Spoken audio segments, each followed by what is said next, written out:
everybody who knows you, you're a car guy. What part of the automotive industry is your favorite? Are you into racing? Are you into photography, cars as art?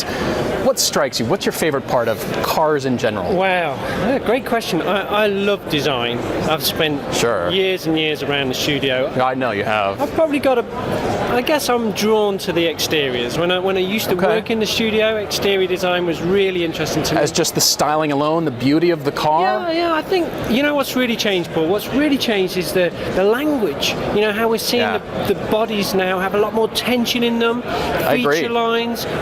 You know, they're much more dynamic than they were. That's a good way of putting it, yeah. And so it's really interesting, the exterior design. But interior's cool too. We're going to see a lot of changes on the interiors as well. Well, speaking of changes, as an example of disruptive tech, I'm seeing the Porsche Passport program in Atlanta. I'm seeing Link & Co. doing a car sharing service, and of course, ride sharing worldwide. How is all this disruptive technology affecting what our customers are doing in the design studio? I mean, what are you seeing? Wow. You know, this is the really exciting time for automotive. But you've got to feel for car makers, because they've got a tough gig right now. They've got so many different needs, customer needs. This disruption. So if you think about, you talked about ride sharing, we've got electrification, autonomous driving. I mean, the things that mattered to people, you know, in the past, if you just get into a car and you're doing ride sharing, what matters to you? How is that affecting our customers? Well, it's huge, because it's now not so much about the design for those customers, but the journey experience. What does it mean when you, for instance, if you're not driving the vehicle anymore, what does that mean? What do you do with that time?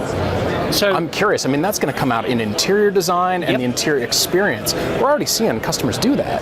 Absolutely. So there's going to be, a different focus. It's going to be about the journey. What does it mean to experience that journey? So, in terms of technology, things like VR and designing in an immersive space. I can see that. Yeah, is really going to be key, because you're going to be designing an immersive experience for your customer. So where better to do that than in an immersive environment? I mean, we're already talking about that so much. I mean, do you see that as a future technology really starting to become integral in what our customers do? I do. I think VR will be pervasive across the design process. All right. You know, right now it's really strong in the visualization and validation phase. But I think you're going to see much more in the creative phase as well.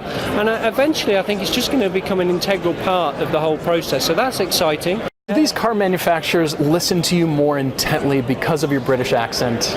Do you find them paying attention when you're presenting things? Are they listening to you because you've got the accent? Everybody loves it. Well, that's a really cool question. I think, listen, people tell me that it helps me sound more intelligent, so I'll take that. Fair enough. Well, so nice to run into you. I'm glad we could chat a little bit. Yeah, that's great. What else is on your calendar? Do you have more customer meetings coming up? Yeah, I love this event. It's all about networking. It's all about learning. I've just had an hour with a customer, just chewing the fat, learning more. I'm always keen to learn about their problems, what's challenging them, what's working well.